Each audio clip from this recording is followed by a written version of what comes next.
G ಕನ್ನಡದ live visual Vijayendra ಇದ್ದಾರೆ ವೇದಿಕೆಯ ಮೇಲೆ.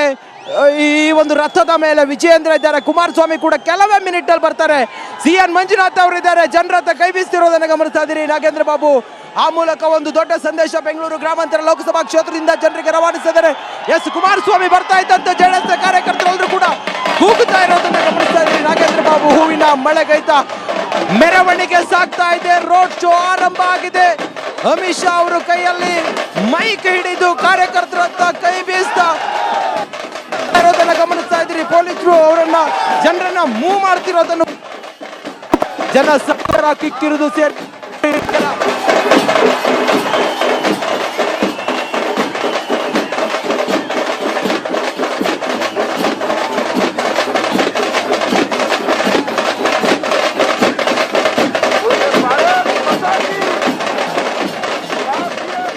ಅಮಿತ್ ಶಾ ಅವರ ರೋಡ್ ಶೋ ಈಗ ಆರಂಭ ಆಗ್ತಾ ಇದೆ. ವಿಶೇಷ ಬಸ್ನಲ್ಲಿ ಈಗ ಅವರು ಆಗಮಿಸಿರುವಂಥ ಫಾಸ್ಟ್ ವಿಜುವಲ್ಸ್ ನೀವು ನಮ್ಮ ಸ್ಕ್ರೀನ್ ಮೇಲೆ ಗಮನಿಸ್ತಾ ಇದ್ದೀರಿ. ಅವರ ಜೊತೆಯಲ್ಲಿ ಮಾಜಿ ಸಿಎಂ ಎಚ್.ಡಿ. ಕುಮಾರಸ್ವಾಮಿ ಅವರಿದ್ದಾರೆ. ಮತ್ತೊಂದು ಕಡೆ ಅಭ್ಯರ್ಥಿ ಡಾಕ್ಟರ್ ಸಿ.ಎನ್. ಮಂಜುನಾಥ್ ಅವರಿದ್ದಾರೆ. ನೋಡಿ ಅಲ್ಲಿ ಡೊಳ್ಳು ಕುಣಿತ, ತಮಟೆ ಭರ್ಜರಿಯಾಗಿ ನೋಡಿ ವಿಜೇಂದ್ರ ಅವರೀಗ ಮಾತಾಡ್ತಿದ್ದಾರೆ ಕಾರ್ಯಕರ್ತರನ್ನ ಉದ್ದೇಶಿಸಿ. ನೋಡಿ ಅಲ್ಲಿ ದೃಶ್ಯಾವಳಿಯಲ್ಲಿ ಗಮನಿಸ್ತಾ ಇದ್ದೀವಿ. ಕುಮಾರಸ್ವಾಮಿ ಅವರಿದ್ದಾರೆ. ರಾಜಕೀಯವಾಗಿ ತಿರುವನ್ನ ಕೊಟ್ಟಂತ ಜಿಲ್ಲೆ ರಾಮನಗರ, ರಾಜಕೀಯವಾಗಿ ಜನ್ಮವನ್ನ ಕೊಟ್ಟಂತ ಕ್ಷೇತ್ರ ಅದು ರಾಮನಗರ. ಆ ಕ್ಷೇತ್ರದಲ್ಲಿ ಇವತ್ತು ಬಿಜೆಪಿ ಚಾಣಕ್ಯ ಅಮಿತ್ ಶಾ ಅವರ ರೋಡ್ ಶೋ ದೃಶ್ಯಾವಳಿಯಲ್ಲಿ ಗಮನಿಸ್ತಾ ಇದ್ದೀವಿ. Doctor CN. ಮಂಜುನಾಥ್ ಅವರಿದ್ದಾರೆ, ನಿಖಿಲ್ ಕುಮಾರಸ್ವಾಮಿ ಅವರು ಕೂಡ ಸಾಥ್ ಕೊಟ್ಟಿದ್ದಾರೆ. ಅಮಿತ್ ಶಾ ಅವರ ರೋಡ್ ಶೋ ಆರಂಭ ಆಗಿದೆ. ನೋಡಿ ಅಲ್ಲಿ ಬೋಲೋ ಭಾರತ್ ಮಾತಾ ಕಿ ಅಂತೇಳಿ ಘೋಷಣೆಗಳು ಕೂಡ ಮೊಳಗ್ತಾ ಇದೆ. ಜೈ ಶ್ರೀರಾಮ್ ಅನ್ನುವ ಘೋಷಣೆ ಕೂಡ ಮೊಳಗಿದೆ. ಡಿ.ಕೆ. ಬ್ರದರ್ಸ್, ಭದ್ರಕೋಟೆ, ರಾಮನಗರ, ಬೆಂಗಳೂರು ಗ್ರಾಮಾಂತರ ಲೋಕಸಭಾ ಕ್ಷೇತ್ರ ಅದನ್ನ ಕಬ್ಜಾ ಮಾಡಿಕೊಳ್ಳುವ ಸಲುವಾಗಿ ಅಮಿತ್ ಶಾ ಅವರು ಇಲ್ಲಿಂದನೇ ಕಹಳೆಯನ್ನ ಮೊಳಗಿಸೋದಕ್ಕೆ ಮುಂದಾಗಿರುವುದು. ನೋಡಿ ಇವತ್ತು ಪ್ರಧಾನಿ ನರೇಂದ್ರ ಮೋದಿ ಅವರು ಉತ್ತರಾಖಂಡ್ನಲ್ಲಿ ಚುನಾವಣೆಯ ಪ್ರಚಾರದಲ್ಲಿ ಡಿ.ಕೆ. ಸುರೇಶ್ ಅವರ ವಿಭಜನೆಯ ಮಾತುಗಳನ್ನಾಡಿದ್ರು. ಈಗ ಅದೇ ಕ್ಷೇತ್ರದಲ್ಲಿ, ಅವರದ್ದೇ ಕ್ಷೇತ್ರದಲ್ಲಿ ರಣಕಹಳೆಯನ್ನ ಮೊಳಗಿಸ್ತಿದ್ದಾರೆ. ನೋಡಿ ಎಲ್ಲತ್ತ ಕೈ ಬೀಸಿ ಮತ ಭೇಟಿಯನ್ನ ಮಾಡ್ತಿದ್ದಾರೆ. ಲೆಕ್ಕಕ್ಕಿಲ್ಲದಷ್ಟು ಕಾರ್ಯಕರ್ತರಲ್ಲಿ ಆಗಮಿಸಿದ್ದಾರೆ. ದೃಶ್ಯಗಳಲ್ಲಿ ಗಮನಿಸ್ತಾ ಇದ್ದೀವಿ. ನೋಡಿ ರಸ್ತೆ ಉದ್ದಕ್ಕೂ ಕೂಡ ಕಾರ್ಯಕರ್ತರಿದ್ದಾರೆ. ಬಿಜೆಪಿ ಬಾವುಟಗಳು, ಜೆಡಿಎಸ್ನ ಬಾವುಟಗಳು ಅಲ್ಲಿ ರಾರಾಜಿಸ್ತಾ ಇದೆ. ನೋಡಿ ದೃಶ್ಯಾವಳಿಯಲ್ಲಿ ನಿಖಿಲ್ ಕುಮಾರಸ್ವಾಮಿ ಕೂಡ ನಿಂತಿರೋದನ್ನ ಇಲ್ಲಿ ಗಮನಿಸಬಹುದು. ಅಮಿತ್ ಶಾ ಅವರ ಜೊತೆಯಲ್ಲಿ ಕುಮಾರಸ್ವಾಮಿ ಅವರಿದ್ದಾರೆ. ಬೆಂಗಳೂರು ಗ್ರಾಮಾಂತರ ಲೋಕಸಭಾ ಕ್ಷೇತ್ರದ ಅಭ್ಯರ್ಥಿ ಆಗಿರುವಂತಹ ಡಾಕ್ಟರ್ ಸಿ.ಎನ್. ಮಂಜುನಾಥ್ ಅವರಿದ್ದಾರೆ. ಬಿಜೆಪಿ ರಾಜ್ಯಾಧ್ಯಕ್ಷ ಆಗಿರುವಂತಹ ವಿಜೇಂದ್ರ ಅವರಿದ್ದಾರೆ. ನೋಡಿ ಇವತ್ತು ಬೆಳಗ್ಗಿನಿಂದಲೂ ಕೂಡ ರಾಮನಗರದಾದ್ಯಂತ, ಅದರಲ್ಲೂ ಚನ್ನಪಟ್ಟಣದಲ್ಲಿ ಬರೀ ಬಾವುಟಗಳು, ಫ್ಲೆಕ್ಸ್ಗಳು, ಕಾರ್ಯಕರ್ತರ ಓಡಾಟ ಗಿಜಿ ಗಿಜಿ ಗಿಜಿ ಅಂತ ಆಯ್ತು ಬೆಳಗ್ಗಿನಿಂದಲೂ. ಈಗಲೂ ಕೂಡ ಅದೇ ರೀತಿಯಾಗಿ ಕಾರ್ಯಕರ್ತರೆಲ್ಲರೂ ಕೂಡ ಇಡೀ ರಸ್ತೆ ಅಕ್ಕಪಕ್ಕದಲ್ಲಿ ನಿಂತು ಅವರನ್ನ ಬರಮಾಡಿಕೊಳ್ತಿದ್ದಾರೆ. ಅಮಿತ್ ಶಾ ಅವರನ್ನ ನೋಡೋದಕ್ಕೆ ಅಂತೇಳಿ ಎಷ್ಟೋ ಜನ ಅಲ್ಲಿಗೆ ಆಗಮಿಸಿದ್ದಾರೆ ಅಂದ್ರೂ ಕೂಡ ತಪ್ಪಾಗೋದಿಲ್ಲ. ಎಲ್ಲತ್ತ ಅವರು ಕೈ ಬೀಸಿ ನೋಡಿ ಅಲ್ಲಿ ಮತಬೇಟೆಯನ್ನ ಮಾಡ್ತಾ ಇರುವಂತ ದೃಶ್ಯಾವಳಿ. ರಾಜ್ಯದ 28 ಲೋಕಸಭಾ ಕ್ಷೇತ್ರಗಳಲ್ಲಿ 28ಕ್ಕೆ 28 ಅಭ್ಯರ್ಥಿಗಳನ್ನ ಘೋಷಣೆ ಮಾಡಿದ ಬಳಿಕ ಮೊದಲ ಬಾರಿಗೆ ರಾಜ್ಯಕ್ಕೆ ಎಂಟ್ರಿ ಕೊಟ್ಟಿರುವಂತ ಅಮಿತ್ ಶಾ ಅವರು ಈಗ ಡಿ.ಕೆ. ಬ್ರದರ್ಸ್ ಭದ್ರಕೋಟೆಯಿಂದಲೇ ಕಹಳೆಯನ್ನ ಊದ್ತಾ ಇದ್ದಾರೆ. ನೋಡಿ ಅಲ್ಲಿ ರೀ ಜನ, ಎಲ್ಲಿ ನೋಡಿದ್ರು ಜನ, ಎಲ್ಲಿ ನೋಡಿದ್ರು ಜನ. ಇದು ವಿಶೇಷ ಬಸ್ ಅನ್ನ ವ್ಯವಸ್ಥೆ ಮಾಡಿಕೊಳ್ಳಲಾಗಿದೆ. ವಿಶೇಷ ಬಸ್ಗಳನ್ನ ಮಾಡಿಕೊಳ್ಳಲಾಗಿದೆ ಪ್ರಚಾರಕ್ಕೆ ಅಂತ ಹೇಳಿ. ಸಂಖ್ಯಾತ ಜೆಡಿಎಸ್ ಮತ್ತು ಬಿಜೆಪಿಯ ಕಾರ್ಯಕರ್ತರು ಸೇರಿದ್ದಾರೆ. ನಾರಿ ಶಕ್ತಿ ಎನ್ನುವಂತೆ ಮಹಿಳಾ ಕಾರ್ಯಕರ್ತೆಯರು ಕೂಡ ಸೇರಿದ್ದಾರೆ.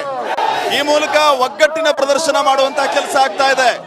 ಜೈ ಶ್ರೀರಾಮ್ ಘೋಷಣೆ ಎಲ್ಲ ಕಡೆ ಮೊಳಗುತ್ತಿರುವಂತ ಕೇಳ್ತಾ ಅಲ್ಲ ಮತ್ತು ಬಿಜೆಪಿ ಕೂಟಗಳು ಕೂಡ ರಾರಾಜಿಸ್ತಾ ಇವೆ.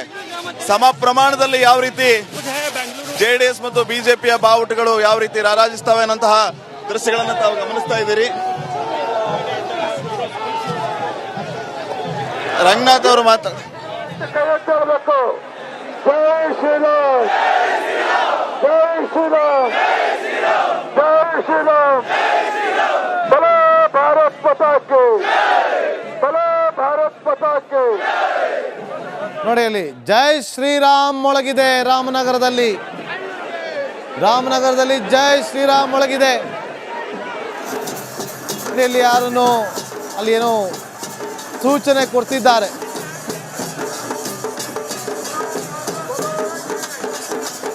ವಿಜೇಂದ್ರ ಅವ್ರ ಹತ್ರ ಮೈಕ್ ಇರುತ್ತೆ. ನಂತರ ಮೈಕನ್ನು ತೆಗೆದುಕೊಳ್ಳುವಂಥ ಅಮಿತ್ ಶಾ ಅವರು ಕೂಡ ಮಾತಾಡೋದಕ್ಕೆ ಮುಂದಾಗ್ತಾರೆ. ನೋಡಿ ಇಲ್ಲಿ ಈ ಒಂದು ವಿಶೇಷ ಬಸ್ನಲ್ಲಿ ಪ್ರಧಾನಿ ನರೇಂದ್ರ ಮೋದಿ ಅವರ ಭಾವಚಿತ್ರ ಇದೆ. ಅದರ ಜೊತೆಗೆ ದೇವೇಗೌಡ ಅವರ ಭಾವಚಿತ್ರ ಕೂಡ ಇರುವಂಥದ್ದು. ನೋಡಿ ಎಲ್ಲಿನೋ ಮಾತಾಡ್ತಿದ್ದಾರೆ ಅವರು.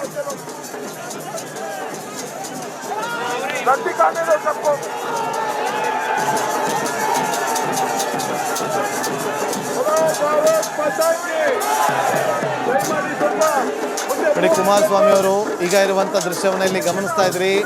ಸಾಥ್ ಕೊಟ್ಟಿದ್ದಾರೆ. ಮೈತ್ರಿ ಆದ ಬಳಿಕ ಒಂದು ರೀತಿಯಲ್ಲಿ ಬಿಜೆಪಿ ಹಾಗೂ JDS ಎರಡೂ ಪಾಳ್ಯದಲ್ಲೂ ಕೂಡ ಒಂದು ಬೂಸ್ಟರ್ ಡೋಸ್ ಸಿಕ್ಕಿದೆ ಅಂದರೂ ಕೂಡ ತಪ್ಪಾಗೋದಿಲ್ಲ. ಯಾಕೆ ಇವತ್ತು ಅಮಿತ್ ಶಾ ಅವರು ಇಲ್ಲಿಗೆ ಆಗಮಿಸಿದ್ದಾರೆ ಅನ್ನೋದೇ ಬಹಳ ಕುತೂಹಲ. ಇವತ್ತು ಸುನೀಲ್ ಕುಮಾರ್ ಅವರು ಸಚಿವರು ಚುನಾವಣೆಯ ಉಸ್ತುವಾರಿ ಕೂಡ ಆಗಿದ್ದಾರೆ, ನಿರ್ವಹಣಾ ಉಸ್ತುವಾರಿ ಕೂಡ ಆಗಿದ್ದಾರೆ. ಅವ್ರು ಹೇಳ್ತಾ ಇದ್ರು ಈ ಒಂದು ರೋಡ್ ಶೋ ಇದೆಯಲ್ಲ ತೋಡೋ ವರ್ಸಸ್ ಜೋಡೋ ಅಂತೇಳಿ. ಯಾಕೆ ಅಂತಂದ್ರೆ DK ಸುರೇಶ್ ಅವರು ಸಂಸದರು ಹಾಲಿ ಅವರೊಂದು ಹೇಳಿಕೆಯನ್ನು ಕೊಟ್ಟಿದ್ರು. ತೆರಿಗೆ ವಿಚಾರವಾಗಿ ನಮಗೆ ತಾರತಮ್ಯ ಆಗ್ತಾ ಇದೆ, ಹೀಗೆ ಮುಂದುವರೆದ್ರೆ ಇಬ್ಬಾಗವಾಗುತ್ತೆ, ಎರಡು ಭಾಗವಾಗುತ್ತೆ ಭಾರತ ಅಂತೇಳಿ ಹೇಳಿಕೆಯನ್ನು ಕೊಟ್ಟಿದ್ರು. ಆ ಹೇಳಿಕೆಯೇ ಈಗ ಬಿಜೆಪಿ ಪಾಳ್ಯದಲ್ಲಿ ಪ್ರಮುಖವಾದಂಥ ಅಸ್ತ್ರ ಆಗಿದೆ.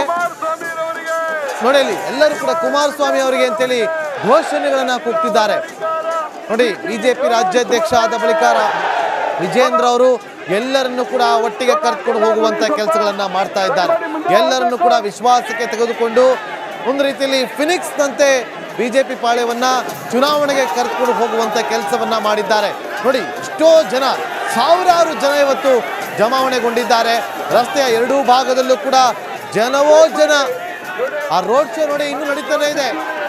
ಇಷ್ಟೊತ್ತಿಗೆಲ್ಲ ರೋಡ್ ಶೋ ಮುಗಿದು ಅವರು ವಾಪಸ್ ದೆಹಲಿಯತ್ತ ಪ್ರಯಾಣವನ್ನು ಬೆಳೆಸಬೇಕಾಗಿತ್ತು. ಆದರೆ ಸ್ವಲ್ಪ ತಡ ಆಯಿತು. ಇವತ್ತು ಬೆಳಗ್ಗೆ ಶೆಡ್ಯೂಲ್ ಏನು ಫಿಕ್ಸ್ ಆಗಿತ್ತು, ಅವರ TP ಏನಾಗಿತ್ತು, ಟೂರ್ ಪ್ಲಾನ್, ಅದರಲ್ಲಿ ಚೇಂಜಸ್ ಆಯಿತು. 9 ಗಂಟೆಗಿದ್ದಂಥ ಮೊದಲ ಬ್ರೇಕ್ಫಾಸ್ಟ್ ಸಭೆ 11 ಗಂಟೆಗೆ ಶಿಫ್ಟ್ ಆಯಿತು. ಅಲ್ಲಿಂದ ಸ್ವಲ್ಪ ಲೇಟ್ ಆಗ್ತಾ ಬಂದು ನೋಡಿ ಮುಂದೆಗಡೆ ಕಂಸಾಳೆ, ಡೊಳ್ಳು ಕುಣಿತ ಎಲ್ಲವನ್ನ ಕೂಡ ಮಾಡ್ತಾ ರೋಡ್ ಶೋವನ್ನ ಮಾಡ್ಕೊಂಡು ಹೋಗ್ತಾ ಇರುವಂಥ ದೃಶ್ಯವನ್ನ ಇಲ್ಲಿ ಗಮನಿಸ್ತಾ ಇದ್ದೀವಿ. ನೋಡಿ ಅಮಿತ್ ಶಾ ಅವರ ಜೋಶ್ ನೋಡಿ ಇಲ್ಲಿ ಅಲ್ಲಿ ಹೂವನ್ನ ಎತ್ತಿ ಅಲ್ಲಿರುವಂತಹ ಕಾರ್ಯಕರ್ತರ ಮೇಲೆ ಹಾಕುವಂತ ಕೆಲಸಕ್ಕೆ ಮುಂದಾಗ್ತಿದ್ದಾರೆ. ವಿಶೇಷ ಅಂತಂದ್ರೆ ಅಲ್ಲಿ ಇರುವಂತಹ ಕಾರ್ಯಕರ್ತರಲ್ಲಿ ಬಿಜೆಪಿ ಕಾರ್ಯಕರ್ತರು ಇದ್ದಾರೆ, JDS ಕಾರ್ಯಕರ್ತರು ಕೂಡ ಇದ್ದಾರೆ.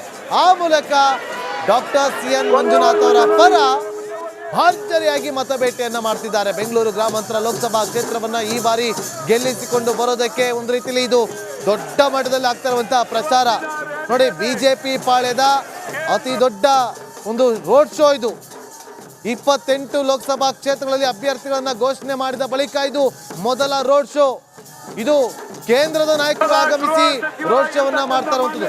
ಕಲಬುರಗಿಗೆ ಆಗಮಿಸಿದ್ರು, ಶಿವಮೊಗ್ಗ ಆಗಮಿಸಿದ್ರು ಪ್ರಧಾನಿ ನರೇಂದ್ರ ಮೋದಿ ಅವರು ಕಳೆದ ತಿಂಗಳು. ಆದರೆ ಆಗಿನ್ನೂ ಅಭ್ಯರ್ಥಿಗಳು ಫುಲ್ ಫ್ಲೆಡ್ಜ್ ಅಲ್ಲಿ ಅನೌನ್ಸ್ ಆಗಿರಲಿಲ್ಲ. ಈಗ ಅನೌನ್ಸ್ ಆದ ಬಳಿಕ ಅಮಿತ್ ಶಾ ಅವರು ಆಗಮಿಸಿದ್ದಾರೆ. ಮುಂದಿನ ದಿನಗಳಲ್ಲಿ ಪ್ರಧಾನಿ ನರೇಂದ್ರ ಮೋದಿ ಅವರು ಕೂಡ ಆಗಮಿಸಲಿದ್ದಾರೆ.